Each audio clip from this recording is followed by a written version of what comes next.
अपने हिसाब से गाने का तरीका विकसित करना, ठीक है। और बाद में वो तरीका है वो इतना पॉपुलर हो जाए कि लोग उसे ज्यादा सुनने लग जाए, और उसी तर्ज के ऊपर क्या है, आगे से आगे वो उस प्रकार का सिस्टम है वो बढ़ता जाए। उसे क्या अपने बोलते हैं, संगीत, संगीत घराना बोलते हैं उसे।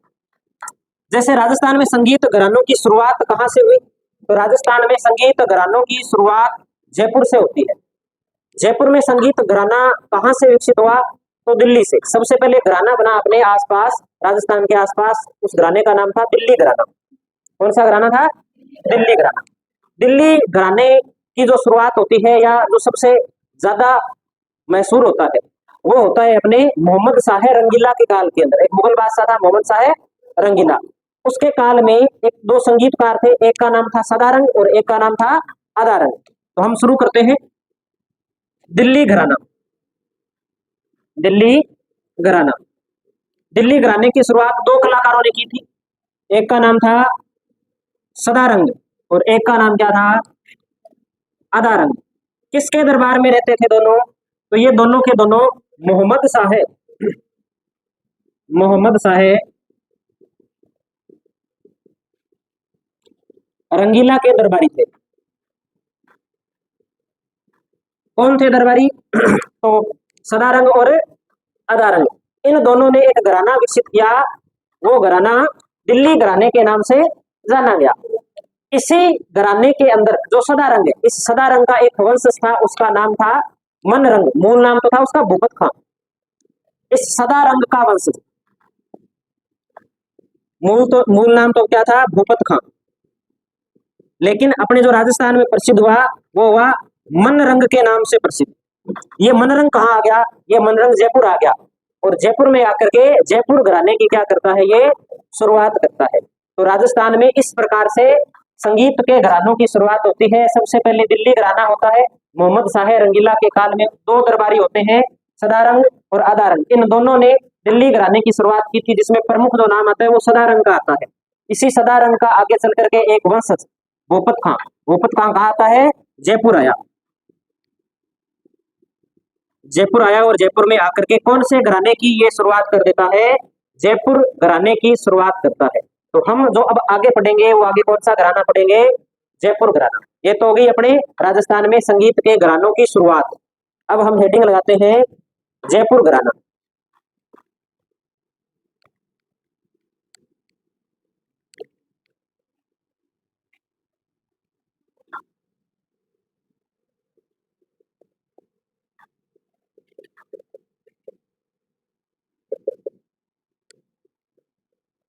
प्रवर्तक, तो प्रवर्तक कौन है जयपुर घराने का प्रवर्तक, मनरंग। मनरंग ने कौन सा घराना शुरू किया, तो जयपुर घराना शुरू किया।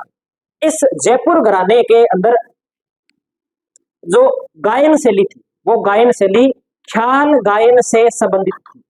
गाने का एक तरीका जिसे ख्याल गायन बोलते हैं, वो राजस्थान में कहां से संबंधित रहा, जयपुर से। जयपुर में कहां से आया, तो दिल्ली से, है ना। तो ये कौन से गायन से संबंधित था, तो ये घराना ख्याल गायन, ख्याल गायन शैली से संबंधित था। इसी घराने में आगे चल करके एक प्रसिद्ध कलाकार हुए, प्रसिद्ध कलाकार, उन कलाकार का नाम मिलता है मोहम्मद अली खान कोठी वाले। मोहम्मद अली खान कोठी वाले, वो उधर वाला नोट कर लिया क्या सभी ने, ठीक है। तो हम नोट करते हैं आगे भी प्रसिद्ध कलाकार कौन हुए, तो मोहम्मद अली खान कोठी वाले,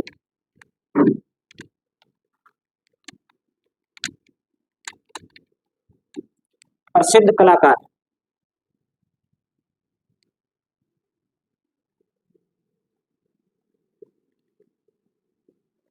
मोहम्मद अली खान कोठी वाले। अन्य कलाकार,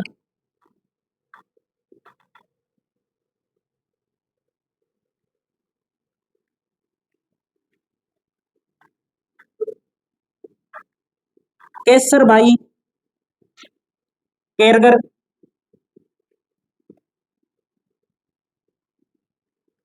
गुरजी खां, केसरबाई केरगर, गुरजी खां। एक हम नाम नोट करेंगे मोगूबाई और मंजी खां, मोगूबाई और मंजी खां।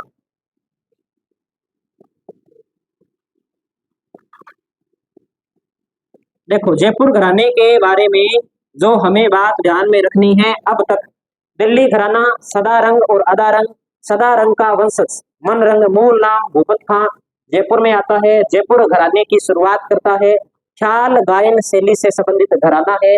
इस घराने का सबसे प्रसिद्ध कलाकार कौन हुआ? मोहम्मद अली खान कोठी वाले। अन्य कलाकार कई बार पूछे गए हैं, तो ये नाम सबसे ज्यादा पूछा गया है, केसरबाई केरगर, गुरजी खां, मोगू खां, मोगूबाई और मंजी खां। ये प्रमुख नाम है अपने जयपुर घराने से। आगे चल करके क्या हुआ, इसी जयपुर घराने की दो शाखाएं होती है, दो शाखाएं निकली, यानी कि यहाँ से कुछ कलाकार जयपुर से आगे निकले या उन्होंने अलग घराने की शुरुआत की। तो कई बार पूछा जाता है कि जयपुर घराने के उप घराने कौन कौन से थे, तो हम आगे बात करते हैं जयपुर घराने के उप घराने।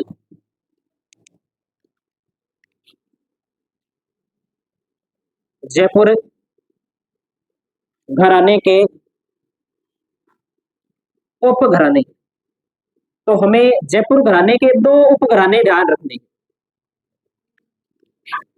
एक उप घराना जिसका नाम है पटियाला घराना, पटियाला घराना, और एक घराना जिसका नाम है अल्लादिया या अतरौली घराना।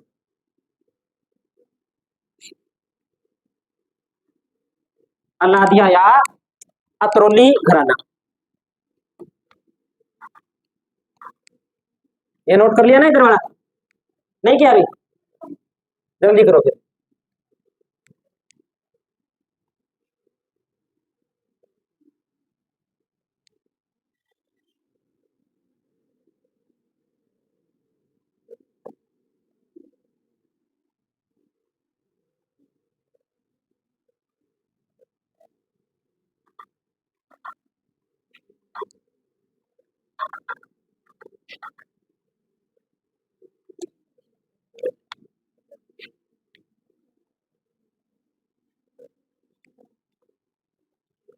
अन्य कलाकार कौन है इसमें? तो केसरबाई केरगर, गुरजी खां, मोगूबाई और मंजी खां। अब हम बात करते हैं पटियाला घराना। कौन से घराने का उप घराना है पटियाला घराना? जयपुर। जयपुर घराने से दो कलाकार जयपुर घराने से पटियाला जाते हैं, जिन्हें आलिया व फत्तू के नाम से जाना जाता है। जयपुर से दो व्यक्ति आलिया व फत्तू जयपुर से कहा गए, पटियाला गए, और पटियाला में जाकर के घराना शुरू किया। उस घराने का नाम क्या है? पटियाला घराना। घराने का नाम पटियाला घराना। प्रवर्तक आलिया व फत्तू। आलिया व फत्तू के अगर पूरे नाम की बात करें तो आलिया का पूरा नाम है अली बख्श और फत्तू का पूरा नाम है फतेह अली। अली बख्श व फतेह अली, ये दोनों कहां चले गए? ये दोनों पटियाला चले गए। और एक बार कहते हैं कि ये दोनों टोंक आए, ये दोनों को दोनों कहां आए? टोंक में आए। टोंक के नवाब के सामने इन्होंने कोई संगीत की क्या की? प्रस्तुति दी। तब टोंक का नवाब क्या इतना ज्यादा प्रसिद्ध हुआ, इन दोनों को आलिया और फत्तू को उपाधि दी टोंक के नवाब ने। टोंक के नवाब ने इन्हें क्या दी? एक उपाधि दी, यानी कि गीत सुन सुन के वो इतना खुश हो गया।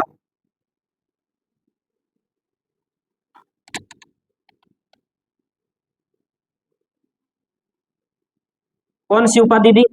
उपाधि हम नोट करते हैं संगीत के जर्नल व कर्नल।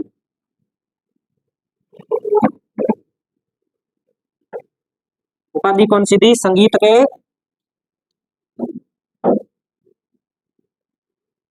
जर्नल व कर्नल की उपाधि।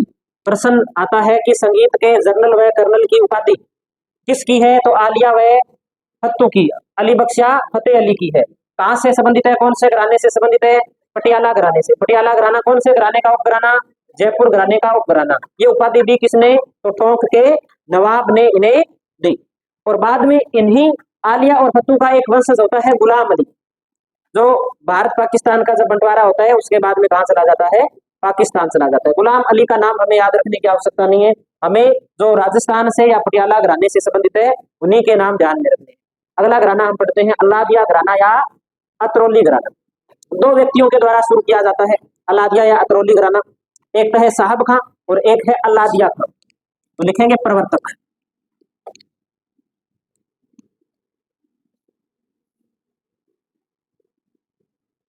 साहब खां व अल्लादिया खां। अल्लादिया खां के नाम पर इस घराने का नाम क्या पड़ गया? अल्लादिया घराना, ठीक है, या अतरौली घराना। प्रवर्तक दो है, साहब खां व अल्लादिया खां। दोनों के बारे में हमें बात ध्यान रखनी है। सबसे पहले अपने बात करते हैं अल्लादिया खां। जैसे हमने ख्याल गायन शैली पढ़ी है, वैसे ही गायन शैली होती है नौहर वाणी और एक होती है खंडार वाणी। गाने के अलग अलग तरीके होते हैं, सारे गीत एक जैसे नहीं होते, अलग अलग राग के अंदर गाए जाते हैं। तो जो अल्लादिया खां है ये कौन सी शैली के अंदर गाते थे? एक तो खंडार वाणी के अंदर गाते थे और एक इसमें गाते थे नौहर वाणी के प्रमुख कलाकार थे। तो हम नोट करते हैं सबसे पहले अल्लादिया खां। अल्लादिया खां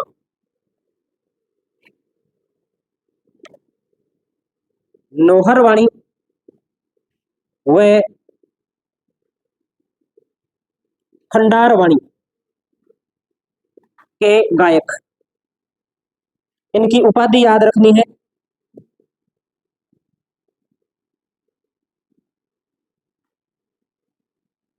संगीत के माउंट एवरेस्ट। इनकी उपाधि क्या है? संगीत के माउंट एवरेस्ट इसे कहा जाता है। तो संगीत के माउंट एवरेस्ट बता दो किसे कहा जाता है? अल्लादिया खां को। संगीत के या म्यूजिक के माउंट एवरेस्ट या mount Everest of music English में लिखे तो।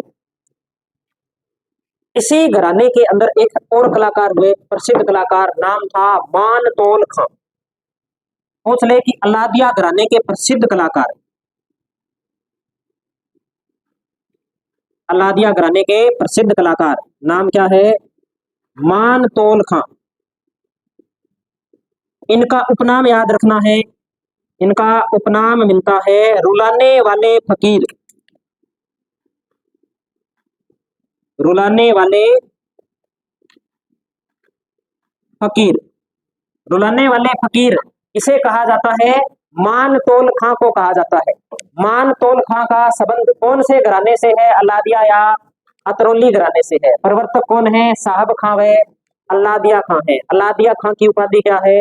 माउंट एवरेस्ट ऑफ म्यूजिक या संगीत के माउंट एवरेस्ट। ये उपाधियां, ये नाम, जनरल कर्नल की उपाधि कहां से संगीत घराने की शुरुआत हुई है ना? कहां से आया? तो दिल्ली से। दिल्ली के अंदर जो दिल्ली घराना था, प्रवर्तक कौन थे? तो सदारंग और अदारंग। सदारंग का बेटा भूपत खां, जिसका राजस्थान में नाम क्या पड़ा? मनरंग। मनरंग ने कौन सा घराना शुरू कर दिया? जयपुर घराना। जयपुर घराने के प्रसिद्ध कलाकार कौन हुए? मोहम्मद अली खान कोठी वाले। और आगे चल करके जयपुर घराना कितने भागों में बटा? दो भागों के अंदर बटा। एक पटियाला घराना आलिया भट्टो ने शुरू किया और अल्लादिया घराना साहब खां और अल्लादिया खां ने शुरू किया। उधर भी दो उपाधियां हैं, इधर इनकी उपाधि है आलिया और फत्तू की, संगीत के जनरल व कर्नल की, और उधर उपाधियां हैं दो। एक तो किसकी है? मानतौल खां रुलाने वाले फकीर, और अल्लादिया खां की उपाधि कौन सी है? संगीत के माउंट एवरेस्ट। ये बात हमें ध्यान रखनी। लास्ट बात हम उसमें अल्लादिया घराने के अंदर नोट करते हैं, मैं इधर नोट कर देता हूं। इसमें एक अल्लादिया घराने के अंदर प्रसिद्ध गायिका हुई थी। प्रसिद्ध गायिका, अगर प्रसिद्ध गायक पूछे तो हम क्या करेंगे? मानतौल खां करेंगे। अगर हमसे प्रसिद्ध गायिका पूछे तब हम करेंगे किशोरी अमोणकर। किशोरी अमोणकर। तो ये बात उस बात के नीचे लिख दो।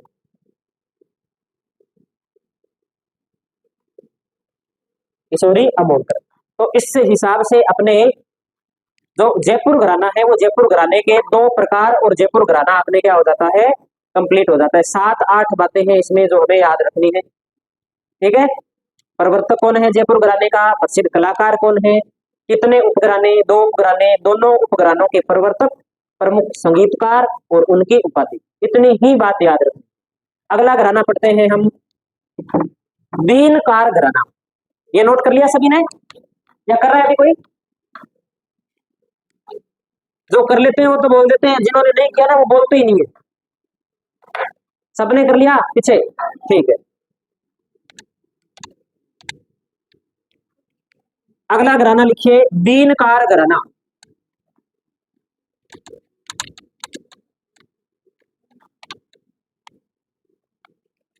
बीनकार घराना,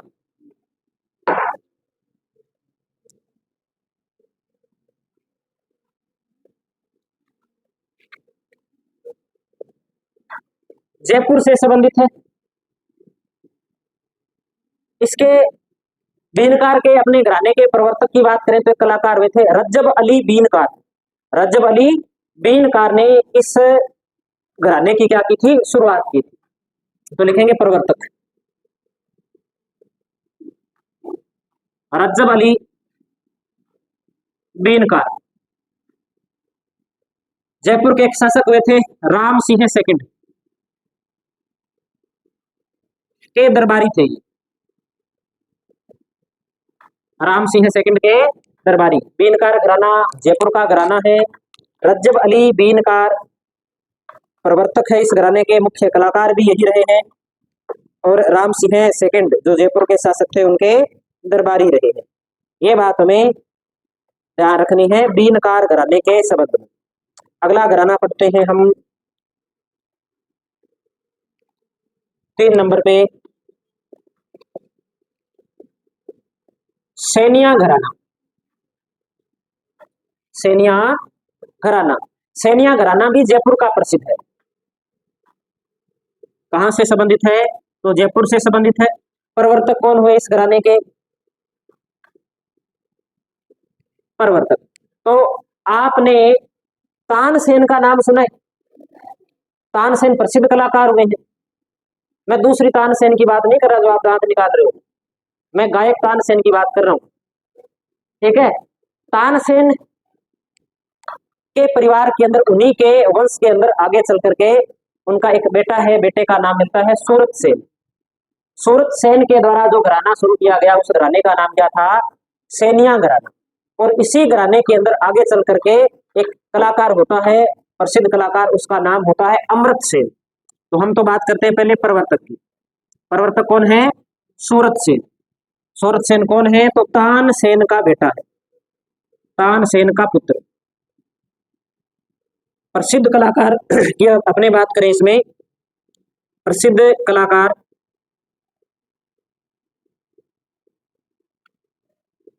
तो कौन हुए प्रसिद्ध कलाकार, अमर्त्य सेन। अमर्त्य सेन। घराना कहां से संबंधित है, तो जयपुर से संबंधित है। जयपुर से संबंधित 3 घराने पड़े। जयपुर घराना के 2 उपघराने, पटियाला घराना, अतरौलिया अलादिया घराना, बीनकार घराना, रज्जब अली बीनकार प्रवर्तक रहे, सैनिया घराना, सूरत सेन, तानसेन का जो पुत्र था वो प्रवर्तक था। उसी परिवार के अंदर प्रसिद्ध कलाकार हुआ अमृत सेन। ये बात हमें इसमें ध्यान रखनी है। अगला घराना पढ़ते हैं डाकर घराना। कौन सा घराना है, डांगर नहीं, डाकर घराना। डागर घराना, देखो डाकर घराने की अपने बात करें तो डाकर घराने का संबंध भी जयपुर से रहा और इसके प्रवर्तक रहे बहराम खां डागर। बहराम खां डागर। तो डागर घराने का संबंध कहां से है, कौन से जिले से, कौन सी रियासत से, जयपुर से। प्रवर्तक बहराम खां डागर। बहराम खां डागर। और बहराम खां डागर की अपने बात करें तो ये भी सवाई राम सिंह सेकंड के दरबारी थे। सवाई राम सिंह सेकंड के 2 दरबारी हमने पढ़े हैं। एक तो किसे पढ़ा है, रज्जब अली बीनकार को, और एक हम किसे पढ़ रहे हैं, बहराम खां डागर को। तो ये भी किसके दरबारी रहे, राम सिंह सेकंड के दरबारी।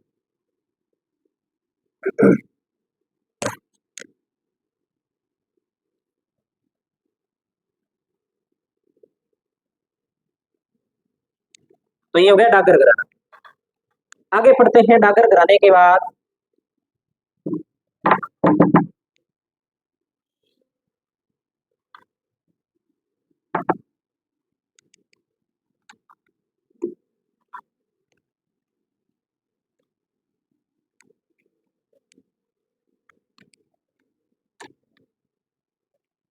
5 नंबर पे लिखिए मेवात घराना। मेवात घराना, इस मेवात घराने के प्रवर्तक रहे घग्गे नजीर खान। प्रवर्तक कौन थे? घग्गे नजीर खान। घग्गे नजीर खान की अपने बात करें तो जोधपुर के शासक थे जसवंत सिंह। उन जसवंत सिंह का दरबारी था घग्गे नजीर खान। और इस घग्गे नजीर खान ने क्या किया, ज्यादा कोई इसने आविष्कार नहीं किया। इसने जो जयपुर के अंदर ख्याल गाते थे ना, उसे एक अलग प्रकार से थोड़ा सा उसके अंदर के सुधार करके अलग प्रकार से गाना शुरू कर दिया और एक नए घराने की शुरुआत कर दी। उस घराने का नाम क्या था? मेवात घराना। तो एक बात तो हम लिख सकते हैं कि नजीर खां किसके दरबारी थे? तो मारवाड़ शासक, मारवाड़ शासक जसवंत सिंह के दरबारी। मारवाड़ शासक जसवंत सिंह के दरबारी। इन्होंने किस प्रकार से गाना प्रारंभ किया, कौन सी अपने क्या है शैली इन्होंने विकसित की? तो जयपुरी ख्याल को एक विशिष्ट शैली के अंदर उसमें थोड़ा परिवर्तन करके गाना इन्होंने शुरू कर दिया और वो घराना कौन सा हो गया? मेवात घराना। तो लिखेंगे इन्होंने जयपुरी ख्याल को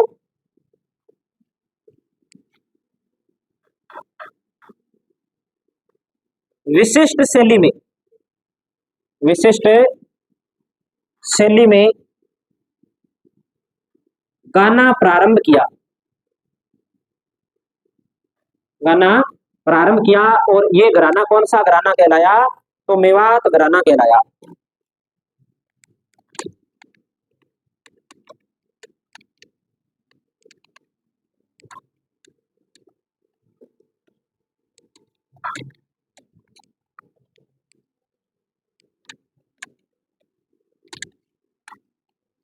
इसके प्रमुख कलाकार की बात कर लेते हैं। मेवात घराने के कलाकार,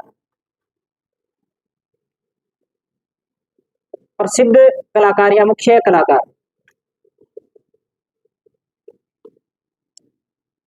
पंडित जसराज,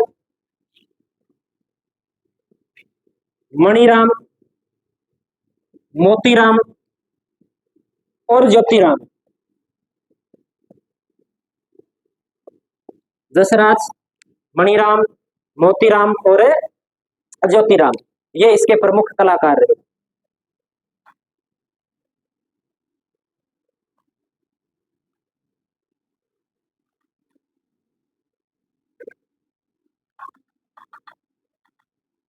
अगला घराना 6 नंबर पे किराना घराना। मूलतः उत्तर प्रदेश का था, उत्तर प्रदेश से संबंधित है।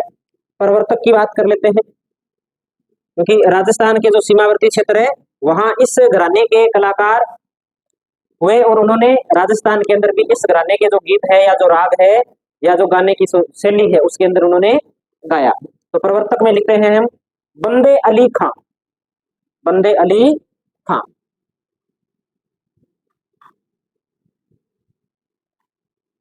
प्रमुख कलाकार,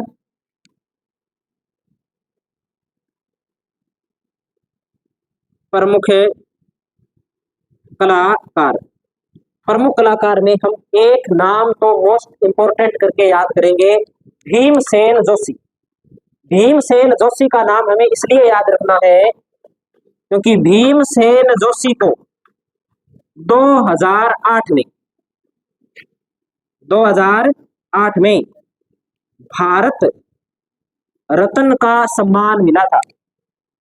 भारत का सर्वोच्च सम्मान कौन सा है? भारत रत्न, जो 2008 में भीमसेन जोशी को मिला था। किस कारण मिला था? क्योंकि गायन शैली के अंदर इनकी विशिष्ट पहचान थी, है ना, इसलिए इन्हें भारत रत्न से नवाजा गया था 2008 में।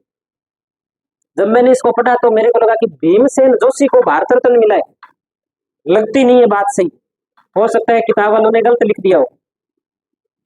फिर इसकी हिस्ट्री देखी सारी, तो ये बहुत प्रसिद्ध कलाकार रहे अपने समय का, और वास्तव में इसे 2008 के अंदर भारत रत्न सम्मान मिला है। इसमें और अपने बात करें प्रमुख कलाकारों में, एक नाम हमने नोट कर लिया भीमसेन जोशी, अगला नाम नोट कीजिए आप इसके अंदर गंगूबाई, रज्जब अली, आगे नाम नोट कर देते हैं इधर गंगूबाई,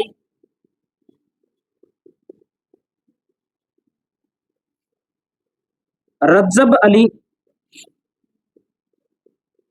रोशन आरा, रोशन आरा। इन सभी का संबंध कौन से घराने से है? किराना घराने से है। दो तीन छोटे छोटे घराने और पढ़ते हैं, उसके साथ अपना टॉपिक है वो कंप्लीट हो जाएगा। अगला घराना लिखिए इसके बाद आप, किराना घराना के बाद रंगीला घराना, रंगीला घराना।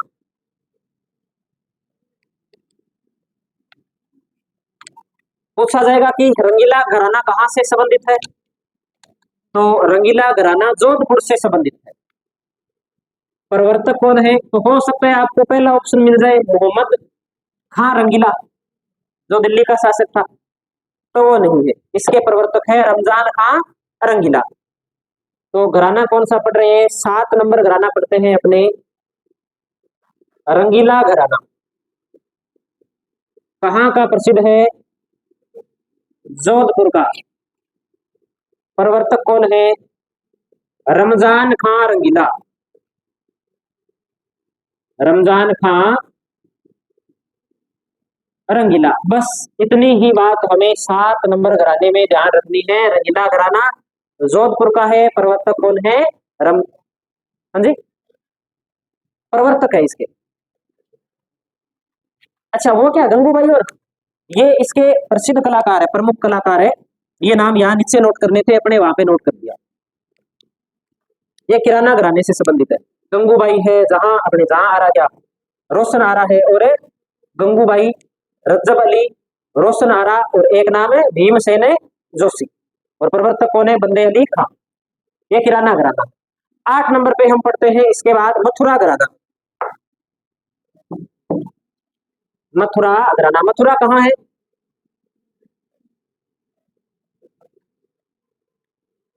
मथुरा उत्तर प्रदेश में। और अपना कौन सा क्षेत्र पास में लगता है? भरत क्षेत्र, भरतपुर, धौलपुर वाला। तो उस क्षेत्र के अंदर जो प्रसिद्ध घराना या जो विकसित घराना हुआ राजस्थान में, वो घराना कौन सा था? मथुरा घराना। और मथुरा घराने के प्रवर्तक थे मेहताब खां, प्रवर्तक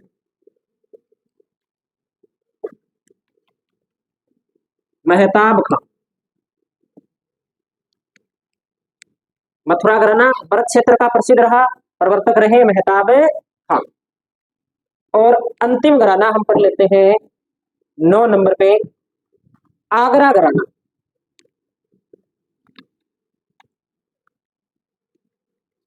आगरा घराना।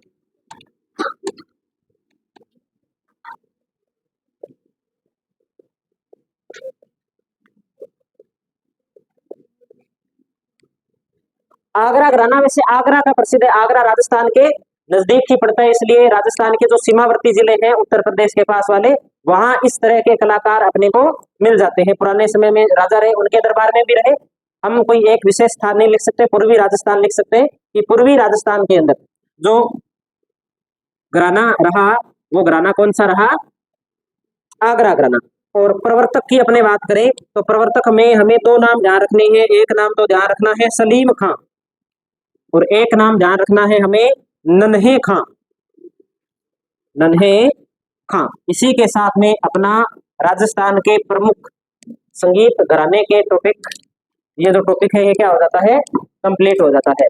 टाइम हो गया या अभी कोई 5-7 मिनट पड़े, 10 मिनट पड़े, 20 मिनट पड़े, कोई बात नहीं, अपने रिपीट कर लेंगे एक बार, रिपीट कर लेते हैं, ज्यादा कोई बात नहीं। 20-1% बनते हैं सारे। पहला प्रश्न तो देखो, अगर जो हमने पढ़ा है इसके अलावा अगर कोई प्रश्न पूछे हमसे, है ना, हमने पढ़ रखा है, ठीक है कि हमने घराना पढ़ लिया, और आपसे कोई सोच ले कि ऐसा प्रश्न पूछना है जो आपकी कॉपी में नहीं लिखा हुआ, तो क्या पूछेगा कि राजस्थान में संगीत घरानों की शुरुआत कहाँ से हुई? कहाँ से हुई? राजस्थान में संगीत घरानों की शुरुआत तो जयपुर से। ठीक है, राजस्थान में सबसे ज्यादा संगीत घराने कहाँ पाए जाते हैं? जयपुर में पाए जाते हैं। दो प्रश्न ये बनते हैं। इसके अलावा राजस्थान में संगीत घरानों का जन्मदाता तो मनरंग भोपत खां, है ना, सबसे पहले। और जयपुर घराने का प्रसिद्ध कलाकार मोहम्मद खां कोठी वाले। और बुर्जी खां, बुर्जी खां का संबंध कौन से घराने से? मोगूबाई का संबंध जयपुर घराने से है। ठीक है, इसी प्रकार से पूछ ले कि पटियाला घराना किस घराने का उप घराना है? रजब अली बीनकार का संबंध कौन से घराने से है? बीनकार घराने से। बीनकार घराने का संबंध राजस्थान में कौन सी रियासत से रहा? जयपुर रियासत से। डागर घराने के प्रवर्तक कौन है? बैराम खां डागर। अलादिया खां की उपाधि क्या है? Mount Everest of music. Ishwari Amonkar का संबंध किस घराने से रहा? कौन सा घराना? अलादिया घराना। और रुलाने वाला फकीर मानतोल था। संगीत का जर्नल व कर्नल आलिया व फत्तू। आलिया व फत्तू का संबंध कौन से घराने से? पटियाला घराने से। कौन से घराने से? पटियाला घराने से। ये बात हमें ध्यान रखनी है। फिर हमने पढ़ा डागर घराना पढ़ लिया, हमने बीनकार घराना हमने पढ़ लिया। फिर आप मुझे बताइए अमृत सेन का संबंध कौन से घराने से है? सलीम खां व नन्हे खां का संबंध आगरा घराने से। जोधपुर का घराना रंगीला घराना। कौन सा घराना? रंगीला घराना। और रंगीले घराने के प्रवर्तक तो आपके सामने लिखे पड़े हैं, रमजान खां रंगीला। ऐसे मथुरा घराना तो मेहताब खां ब्रज क्षेत्र का। और अगला घराना कौन सा है? आगरा घराना, पूर्वी राजस्थान के अंदर सलीम खां व नन्हे खां। इसके अलावा अगर आपसे पूछे कि राजस्थान के संगीत घरानों से संबंधित कलाकार जिसे भारत रत्न का सम्मान मिला, भीमसेन जोशी का संबंध कौन से घराने से है? किराना घराने से संबंध है। यही प्रश्न बनेंगे, इसके अलावा और कोई प्रश्न बनते नहीं है। अब लिखो आप संगीत के राग, 5-7 नाम और पढ़ लेते हैं। संगीत के राग, देखो संगीत के राग क्या होते हैं? राग का मतलब होता है कि समय के हिसाब से गीत गाया जाता है। समय के हिसाब से ही गीत अच्छा लगता है। क्या सुबह 6 बजे सिद्धू मूसेवाला का गीत अच्छा लगेगा? नहीं लगेगा। सुबह सुबह तो कोई हनुमान जी का, कोई राम का, कोई गुरुवाणी अच्छी लगेगी, है ना। दोपहर में 12 बजे कोई हनुमान जी का गीत चलाए तो वो भी अच्छा नहीं लगेगा। वहां कुछ अपने हिसाब से, अपने राग के हिसाब से गीत है वो अच्छा लगेगा। तो कुछ राग है, राग समय के अनुसार ही गाई जाती है। तो लिखिए राजस्थान में प्रमुख संगीत राग, राजस्थान में प्रमुख है संगीत राग।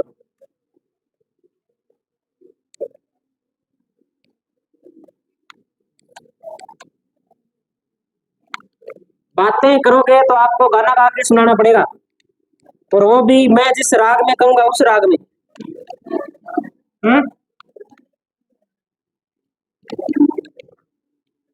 लिखो फिर 1 नंबर राग लिखते हैं हम। सबसे पहली है राग यमन, राजस्थान की प्रमुख राग, संगीत राग, राजस्थान की प्रमुख है संगीत राग। अरे ढाल, ढाल ले लेके गाते हैं ना।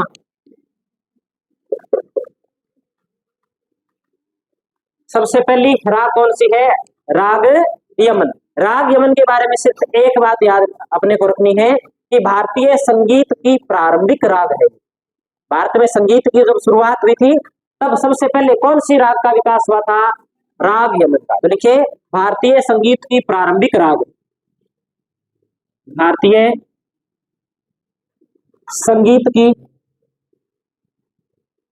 प्रारंभिक राग। ठीक है, अगली बात करें इसके बाद हम राग भैरव। राग भैरव प्रभात यानी कि सुबह के समय, राग भैरव सुबह के समय जिस राग में गीत गाए जाते हैं वो कौन सी राग होती है? राग भैरव। प्रभात के समय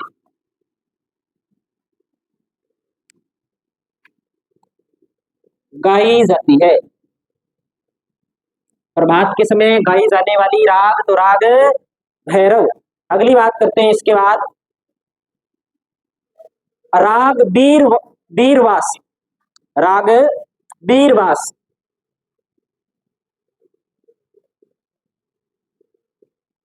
देखो, राग बीरवास कब गाई जाती है? सूर्य उदय से पहले। सूर्य उदय, जब सूर्य ऐसे लगता है ना कि सूर्य उदय होने वाला है, जब आसमान है वो लाल लाल रंग का दिखाई देने लग जाता है, तब कौन सी राग गाई जाती है? राग बीरवास। तो लिखेंगे सूर्य उदय से पहले, सूर्य उदय से पहले गाई जाने वाली राग राग बीरवास। अगली राग पढ़ते हैं इसके बाद हम राग धनी व राग आसा।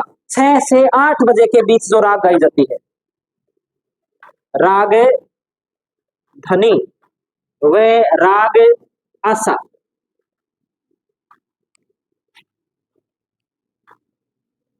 सुबह 6 से 8 बजे के मध्य जो राग गाने का जो समय होता है वो राग धनी व राग आसा होती है। अगली राग की अपने बात करें तो राग ताड़ी। राग ताड़ी 10 से 12 बजे तक सुबह, राग ताड़ी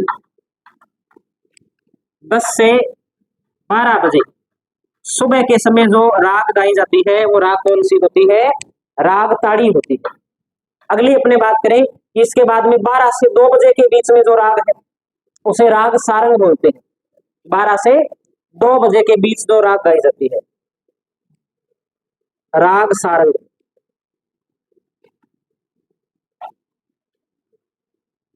बारह से 2 बजे के बीच जो राग गाई जाती है वो राग सारंग है। और राग सारंग के बाद में जो राग होती है उस राग का नाम है राग सुहब। राग सुहब 2 से 4 बजे के बीच, शाम के टाइम 2 से 4 बजे के बीच जो राग गाई जाती है वो राग कौन सी है? राग सुहब है।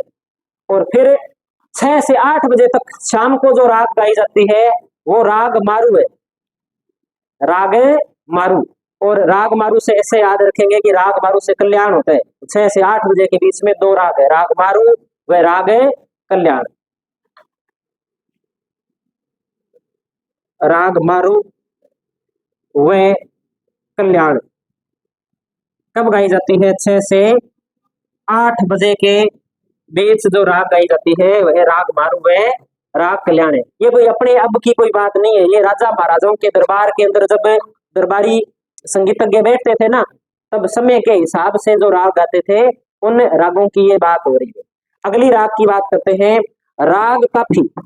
8 से 10 बजे तक रात को राग काफी, 8 से 10 बजे जो अपने ऐसे कह सकते हैं पीएम का जो समय होता है। और एक राग हम और लिख लेते हैं राग सोरठ। राग सोरठ, राग सोरठ का जो समय होता है वो राग सोरठ का समय होता है 12 बजे से लेकर के और 2 बजे के बीच का जो समय होता है, 12 से 2 बजे के बीच का समय।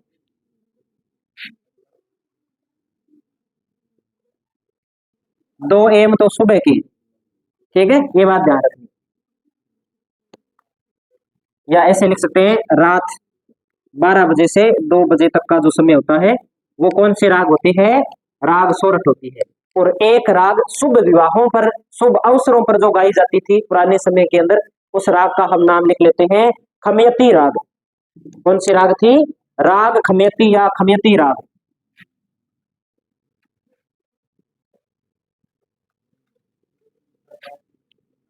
शुभ अवसरों पर कब गाई जाती थी? शुभ अवसरों पर जो राग गाई जाती थी वो राग कौन सी थी? राग खमेती। ये अपने प्रमुख राग हो गए। ठीक है, इनसे भी पूछ लिया जाता है कई बार। तो आज हमने दो टॉपिक पढ़ लिए, एक तो राजस्थान की प्रमुख संगीत राग पढ़ ली है, देख लो कौन से समय कौन सी राग निकलती है। ठीक है, सुबह सुबह कोई मान लो उठा दे तो वो यम के समान होता है, उठने वाला, मार सकता है किसी को। तो राग यमन याद रखेंगे, जिससे प्रारंभ होता है भारत की संगीत की राग का। जो उठाता है वो भैरव जैसा लगता है प्रभात के समय। किसी भी प्रकार से याद कर लो राग भैरव। वीरबास राग सूर्योदय से पहले, धनी आशा, काम करने की आशा 6 से 8 के बीच में, राग ताड़ी 10 से 12, राग सारंग 12 से 2, राग सुहब 2 से 4, राग मारू, डोला मारू से याद कर लो 6 से 8 का टाइम डोला मारू का होता है।